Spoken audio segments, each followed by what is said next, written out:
Hi and Assalamualaikum everyone. So today we're going to continue chapter 3, which is Malaysian customs. For the learning outcomes, at the end of this chapter, you should be able to understand the various cultures in Malaysia through festivals and their customs, distinguish ways of greetings in Malaysian races, explain the proper guidelines in table manners, identify major festivals in Malaysia, and lastly, to recognize the do's and don'ts in birth ceremony tradition. So these are the things that will be covered in this chapter. First, we will look at the Malays, and then the non-Malays, which include Chinese, Indians. Next is major festivals in Malaysia. Next, table manners, and lastly, we're going to look at the birth, funeral and birthdays. Citizen of Malaysian. Malaysia consists of various ethnic groups in which mainly consists of Malay, Chinese and Indian people. Other than that, indigenous people also live in Malaysia. Most of them live in the remote areas of Malaysia. Remote areas ni maksudnya kawasan pedalaman. And then there are also Malaysian who are Ibans, Kadazans and Penans. And other than that, sebenarnya ada banyak lagi kaum-kaum yang menjadi rakyat Malaysia selain daripada yang disebut di sini. So in this chapter, I will explain to you the main ethnic group in Malaysia. Okay, so the first one is Malays. So seperti yang you all tahu, bila orang Melayu ni, dia punya pakaian dia baju Melayu. Yang perempuan, yang wanita ni akan bertudung, sama ada bertudung ataupun tidak bertudung, and most of them selalunya lebih sopan, okay? Dan menjaga adab-adab mereka lah, kerana Melayu ni mempunyai budaya yang sangat menjaga adab-adab bersama. And then we also have non-Malays in Malaysia, like Chinese and also Indian, and then we have indigenous people. Indigenous people ni maksudnya orang asli. Okay, now let's move on to major festivals in Malaysia. Dekat sini kita akan tengok apakah festival yang disambut oleh setiap kaum di Malaysia. First one is Islamic festival. For Muslim people, they celebrate Hari Raya Aidilfitri. Hari Raya Aidilfitri marks the end of the month of Ramadan, and then Muslim festival also consists of Hari Raya Aidil Adha, which honors the willingness of Ibrahim to sacrifice his son as an act of obedience to God's command. Another Islamic festival is Ma'al Hijrah, which is the celebration of the Islamic New Year, and then Maulidur Rasul. This festival is the birthday of the Islamic Prophet Muhammad sallallahu alaihi wasallam. And also another festival which is Nuzul Al-Quran, which is the beginning of the revelation of the Quran to the Prophet Muhammad sallallahu alaihi wasallam. Most of the Malay people in Malaysia is Muslim. So Muslim has their own calendar, which is Muslim calendar, or in Malay they call it as Bulan Hijriah. Muslim calendar also have 12 months, which is start with Muharram, and then Safar, Rabiul Awal, Rabiul Akhir, Jamadil Awal, Jamadil Akhir, Rajab, Sya'ban, Ramadan, Syawal, Zulkaidah and Zulhijjah. Now let's look at the festival celebrated by Chinese or Buddhists. The first festival is Wesak Day. Wesak Day is the birthday of Buddha. So Wesak Day ni adalah perayaan keagamaan di mana majoriti kaum Cina ni beragama Buddha. And then another festival is Chinese New Year. Chinese New Year is an occasion for Chinese families together for the annual reunion dinner. So Chinese New Year ni sama juga macam Ma'al Hijrah. Dia meraihkan tahun baru kalender Cina. Kalau Ma'al Hijrah, tahun baru kalender Islam. Next festival is Cap Gome. Cap Gome signifying the end of the Chinese New Year celebrations. So Chinese New Year ni selalunya dia akan sambut dalam sebulan. So bila nak habis, nak masuk bulan baru, dia akan celebrate Cap Gome. Next festival is Hungry Ghost Festival. Hungry Ghost Festival ni is to celebrate the ghosts and spirits including those of the deceased ancestors, come out from the lower realm. Next festival celebrated by Chinese or Buddhists is Qingming Festival. During this festival, Chinese families will visit the tombs of their ancestors to clean the grave sites, pray to their ancestor, and also make ritual offerings. Another festival is Mooncake Festival. Mooncake Festival marked a successful rebellion against the Mongol rulers. Chinese people have their own zodiac, which is called Chinese zodiac. So this zodiac represents 12 animals. The Chinese zodiac is a classification scheme based on the lunar calendar that assigns an animal and its reputed attributes to each year in a repeating 12-year circle. So untuk yang Chinese zodiac ni, dia bermula dengan rat, and then ox, and then tiger, rabbit, dragon, snake, horse, goat, monkey, rooster, dog, and lastly pig. So bila dah habis satu cycle, dia akan start balik dengan rat dan seterusnya. That's why kalau you tengok dekat sini, untuk rat dia akan list down yang lahir tahun berapa adalah zodiak dia rat. Dan setiap zodiak ni mewakili personality masing-masing. Mereka percaya bahawa those who born in different kind of zodiac have their own personality. Contohnya, kalau macam saya lahir tahun 1984, saya tahun tikus. And then, this year 2021 adalah tahun ox, tahun lembu. Next, we're going to look at the Hindu festivals. For Hindus, the major festival is Deepavali, which is the festival of lights. And then, they also celebrate Thaipusam. Thaipusam celebrate to connect with penance and atonement. And then they also celebrate Pongal. Pongal is a harvest festival. And then Christian festival includes Christmas, which is an annual festival commemorating the birth of Jesus Christ. And then they also celebrate Easter. Easter celebrates the belief in the resurrection of Jesus Christ from the dead. And then Sikh festival. Sikhs celebrate the birthday of Guru Nanak, which is the religious founder of Sikhism, which is on the 22nd of December. And then Sikh also celebrate the Sikh New Year. They have their own calendar, so they celebrate New Year, which is on the 13th of April. It is a spring harvest festival for the Sikh. Appropriate gift during festivals. So usually dekat Malaysia ni, setiap kali ada festival mesti akan ada pemberian hadiah.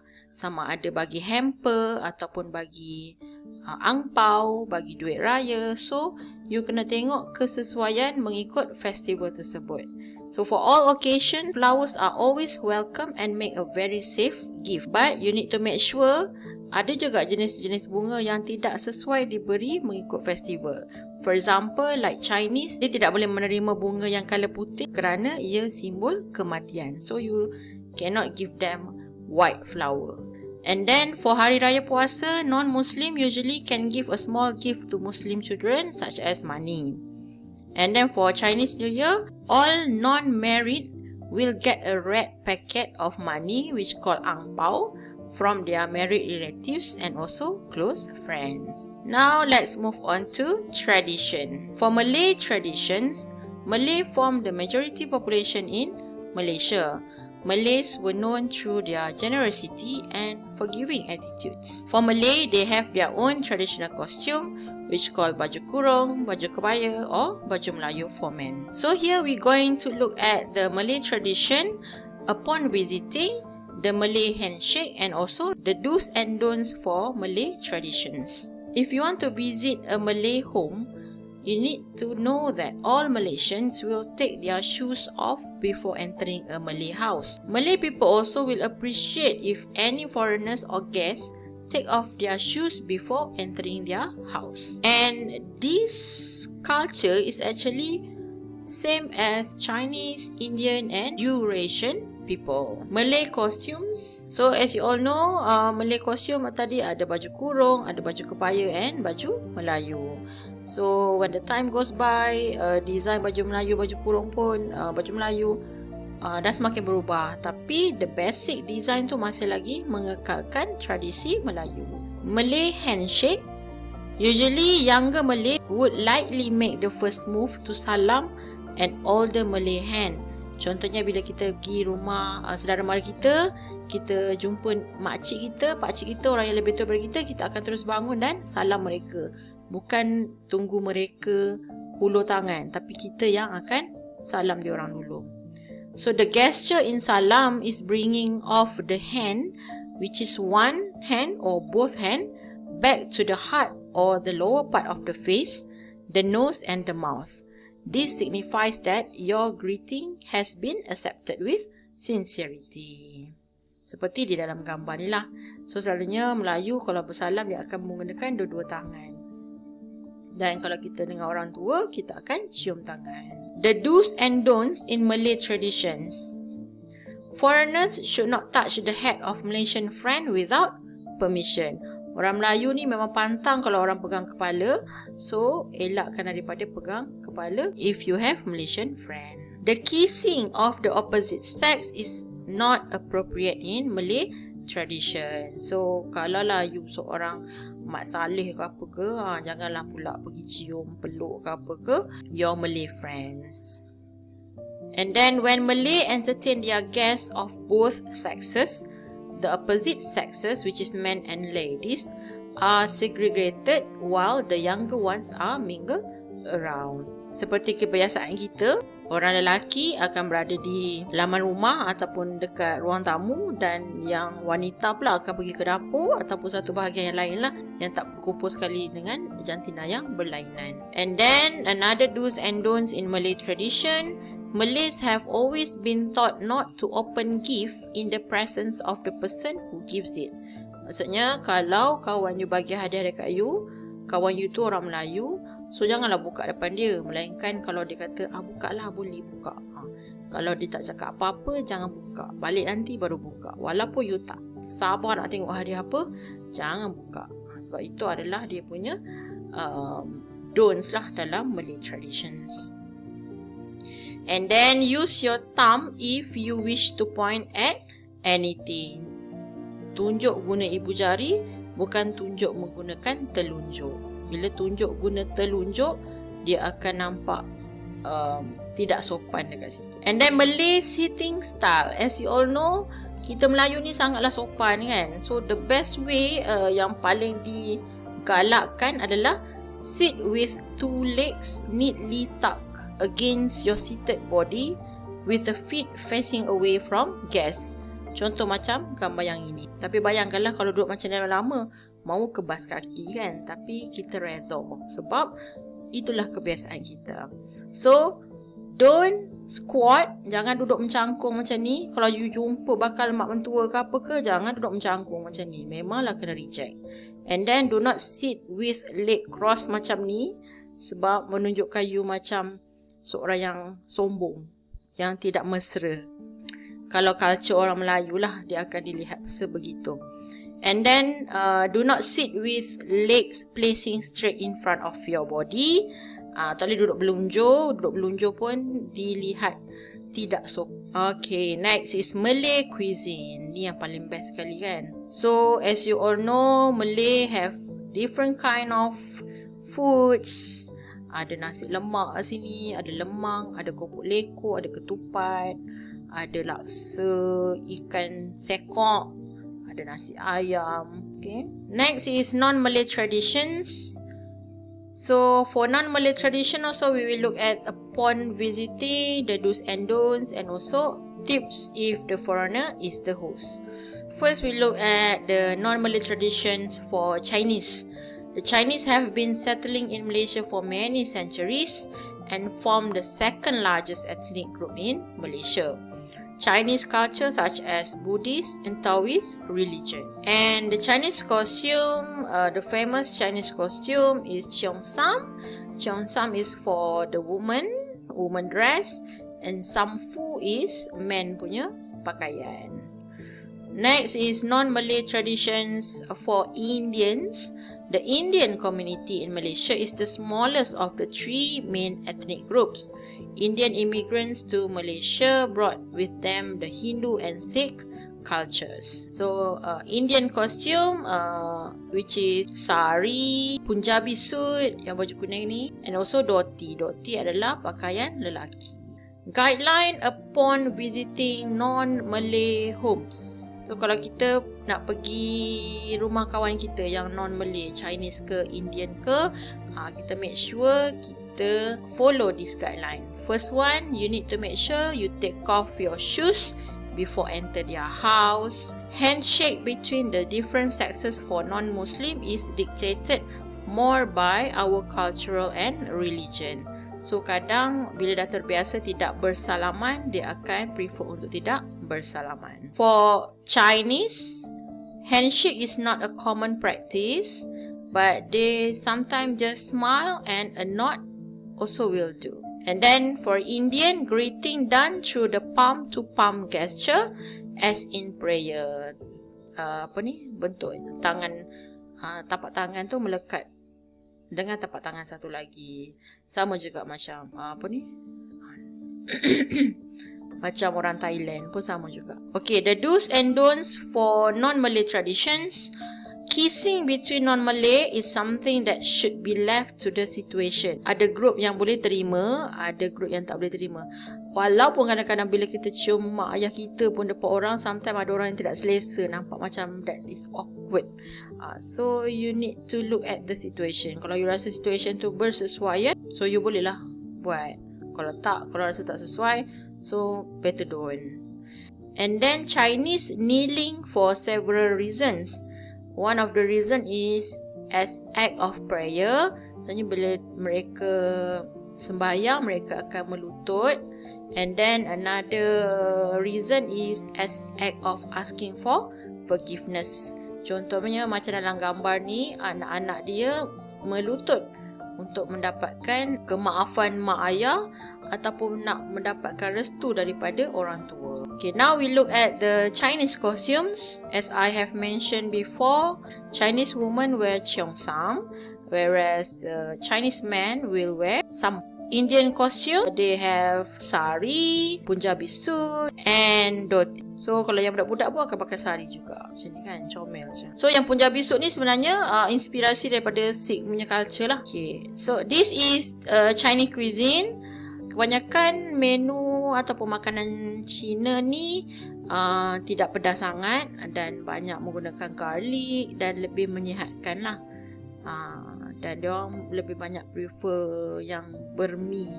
Contohnya macam ni Chong Fan ni, dia tekstur dia macam laksam lah lebih kurang. Ini ada yimi, ini ada popiah, ada char kway teow, ini ada dumpling.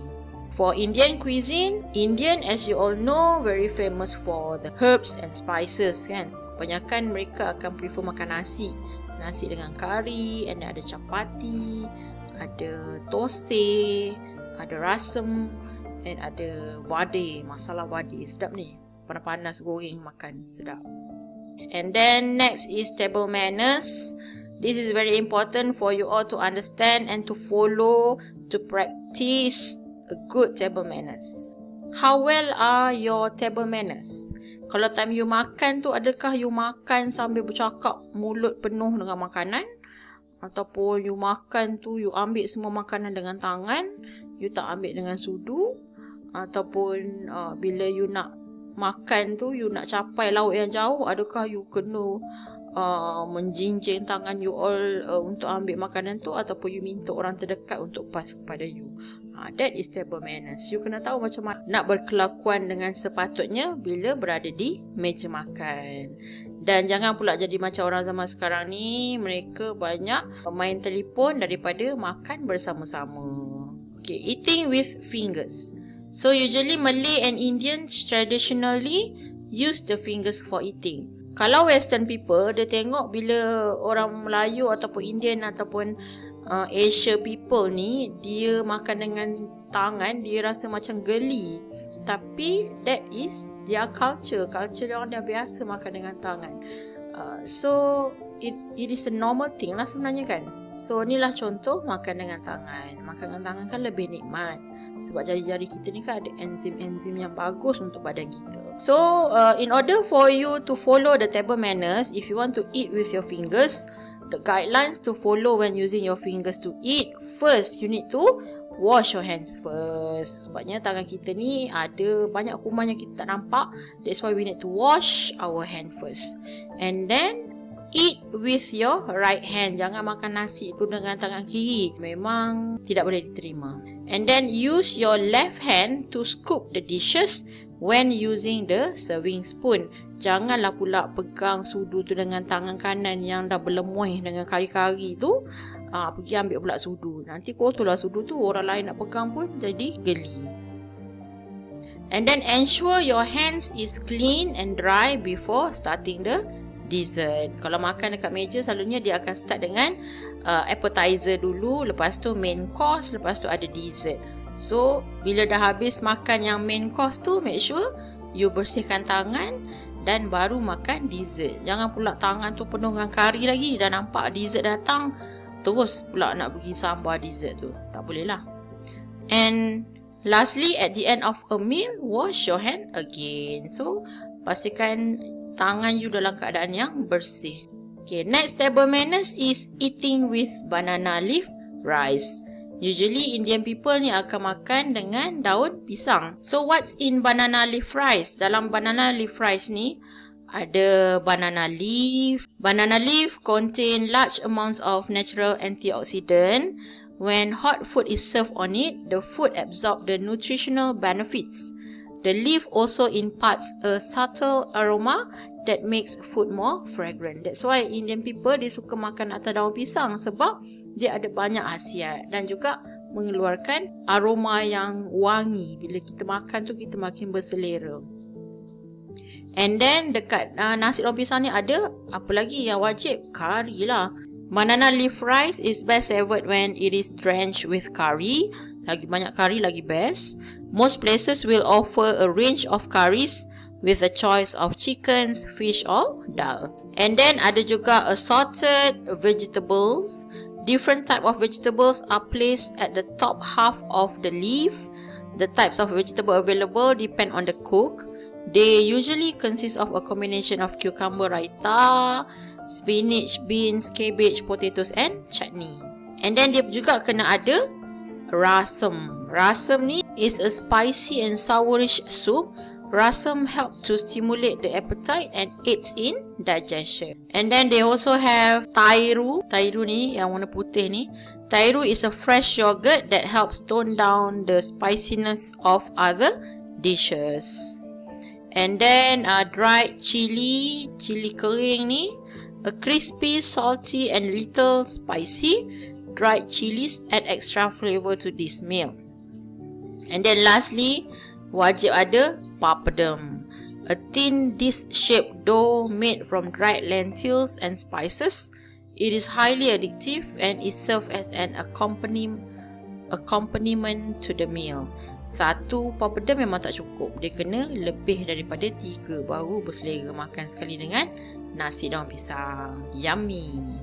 Next, 2 main reasons of eating using banana leaf in Indian customs are for festive occasion, for example like wedding, or if the food is delicious, you need to fold the banana leaf towards you from top to bottom. Maksudnya kalau benda-benda yang menghappykan, menggembirakan, bila dah habis makan tu, lipat daun pisang tu ke arah you. Whereas for a somber occasion, for example like macam funeral, kematian kan, or if the food is less than satisfactory, you rasa macam kurang sedap lah nasi tu, fold the banana leaf away from you from bottom to up. Maksudnya lipatan daun pisang tu menghadap ke orang lain, bukan menghadap ke you. Tu maksudnya dia tidak menggembirakan. Ini tambahan lagi lah gambar-gambar banana leaf rice yang menggiurkan ni. Okay, next one, eating with chopstick. So usually yang suka makan with chopsticks ni adalah kaum Cina. So while eating in Chinese culture, it is allowed to use the left hand.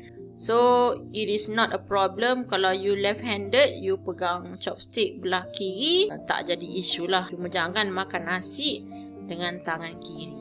Tu tak boleh. 2 things to remember when using chopstick. You need to make sure bottom of chopstick remain stationary. Jangan gerak. Top of the chopstick used to maneuver the food from the plate or bowl to your mouth. So kat sini berapa orang yang pandai guna chopstick? So kalau yang pandai guna chopstick tu bolehlah pergi makan dekat Chinese restaurant, halal Chinese restaurant, ataupun pergi makan kat Japanese food ke kan. Okay, saya ada share satu video macam mana cara nak pegang chopstick dengan betul. Lepas ni bolehlah praktis ya.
Okey, itulah cara-cara macam mana nak pegang chopstick dengan betul.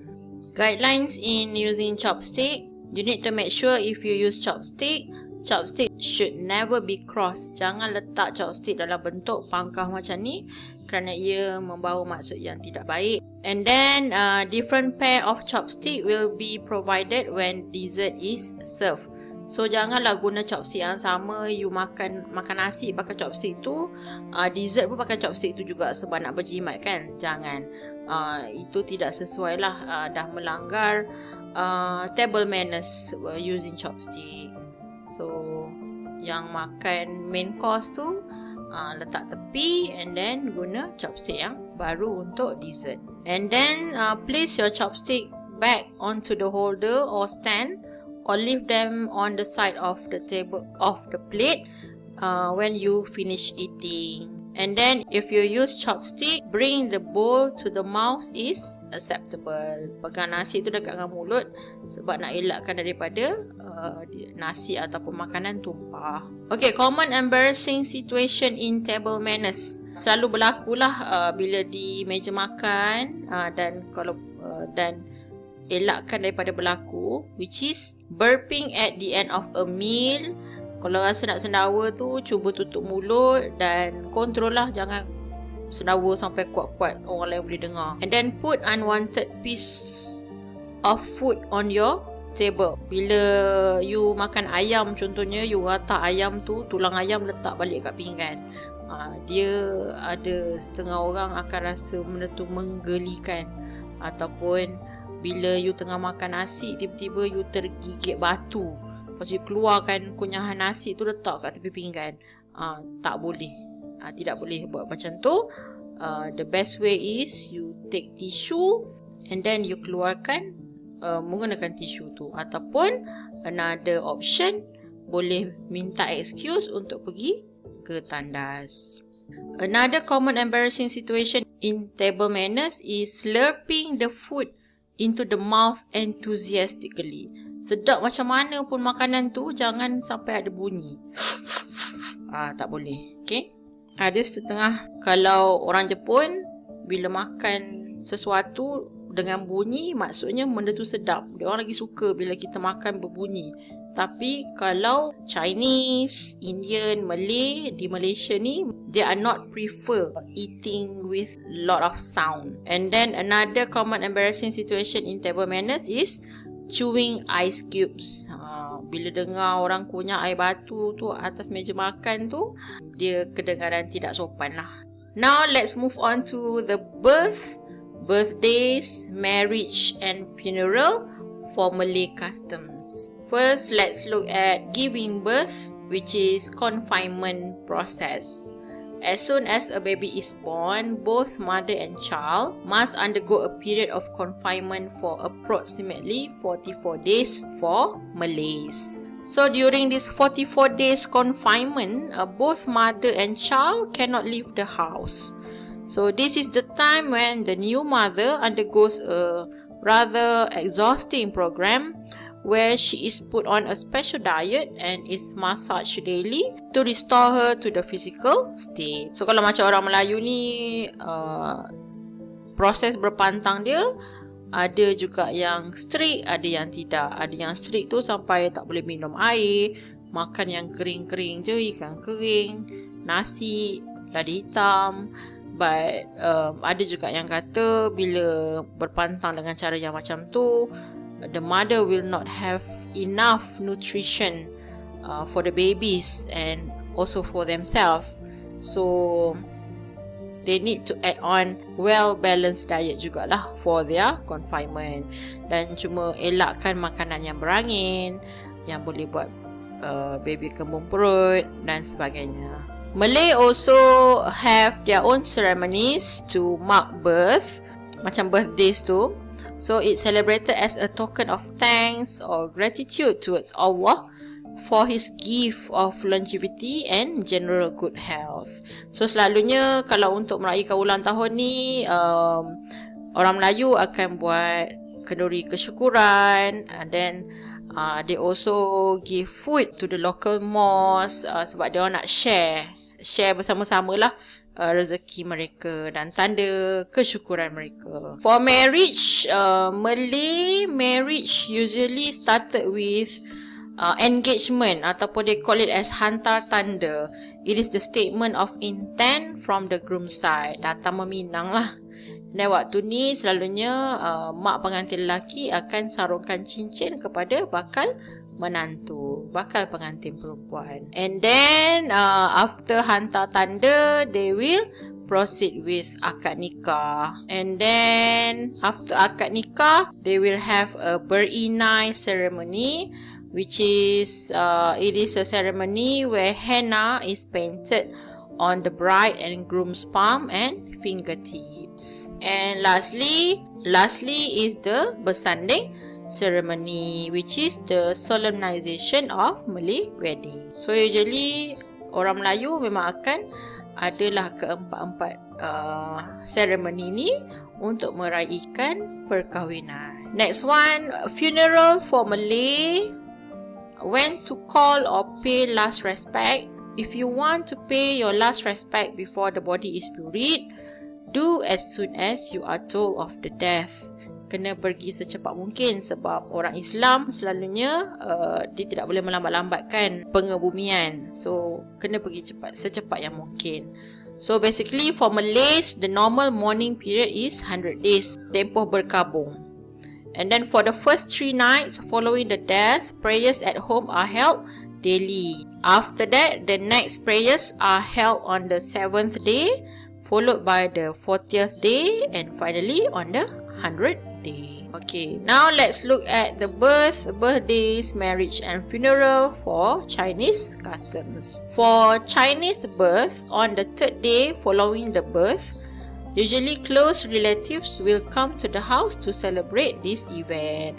They will go and meet the new baby, and then masa ni lah dia akan berkenalan lah, nak jumpa, nak tengok baby kan. And then they have the ceremony called the full moon, which is a child is given a name, but if the child turns sickly and weak, the name will be changed until a proper name is found. Kepercayaan ini ada juga, orang Melayu pun ada juga percaya macam tu. Bila macam bagi nama, lepas tu nama tu tak sesuai dengan anak tu. Mungkin anak tu tak berisi ke, asyik sakit ke, asyik nangis ke. So dia tukar nama lain baru okey. So macam bagi mereka percaya nama tu ada memberi makna lah kepada diri bayi tersebut. And then Chinese marriage. For Chinese, a marriage is arranged between the two families. There are 3 ceremonies that most Chinese in Malaysia observe, which is civil marriage. Civil marriage is when the young couple is registered legally as husband and wife. Yang ini mereka akan pergi ke pejabat pendaftar perkahwinan. Mereka daftar dulu perkahwinan mereka. After that, they will hold a tea ceremony. This is old Chinese custom where the newlyweds offer tea to the elder. And then, after the tea ceremony, they will hold a reception or dinner ceremony. This is when everybody will celebrate the newlywed. So, masa civil marriage ni selalunya hanya couple tu sajalah dengan pendaftar perkahwinan. And then tea ceremony ni melibatkan family, and reception dinner ni melibatkan semua rakan-rakan, saudara mara secara keseluruhannya lah, baru dia celebrate sewaktu reception or dinner. Whereas for funeral, in Chinese custom, especially in China, coffin is often kept in the house for several weeks. Selepas several weeks baru dia akan tanam mayat. So for Chinese, mereka akan memakai baju warna putih sebagai tanda berkabung. Okay, and then birthdays, marriage and funeral for Indian customs. Confinement for Indian who giving birth usually lasts from 1 month to 41 days after birth. Lebih kurang macam orang Melayu jugalah. So before a child is given a name, usually on the 16th day of birth, he and his mother are considered ceremonially unclean. So after 16 day tu barulah dia suci lah, bersih, and then baru diberi nama. So the first place the mother and child should go visit outside the home is temple. Ceremonies to mark birth for Indian customs. Some Indian families make sure that there will be parents undergo certain purification rites. The first of such purification rites is done on the 4th day of marriage, and then the second, perform a little, is to pray for the birth of a son. Indian usually dia akan prefer untuk dapat anak lelaki, because in their culture, sons can perform certain rites during the father's funeral. On the other hand, daughters can prove to be expensive as they must be provided with dowries. So kat sini terbaliklah, kalau orang Melayu, hantaran perlu di-provide oleh pihak lelaki, tapi kalau Indian, hantaran perlu di-provide oleh pihak wanita. Funeral for Indian custom, the men of the family take a boat out to the open seas to perform special purification rites to mark this event. The ladies, on the other hand, must make sure that the house is clean before they return. So when the men come back to their home, they bath themselves to complete this purification, and priest is called to bless the house. Widow no longer wear the decorative spot on their forehead. Kalau you perasan, isteri yang kehilangan suami, isteri yang kaum India ni, isteri dia yang kehilangan suami selalunya akan dah tak pakai dah gelang-gelang, rantai dan sebagainya, tak ada. So the family of the deceased will wear white or light color clothes for the funeral. Yang ini sama juga macam kaum Cina pakai warna cerah ataupun warna putih. Alright, so that's the end of chapter 3. I hope that you can have a clear picture about the Malaysian customs. And I see you guys on next chapter. Take care, stay safe. Assalamualaikum.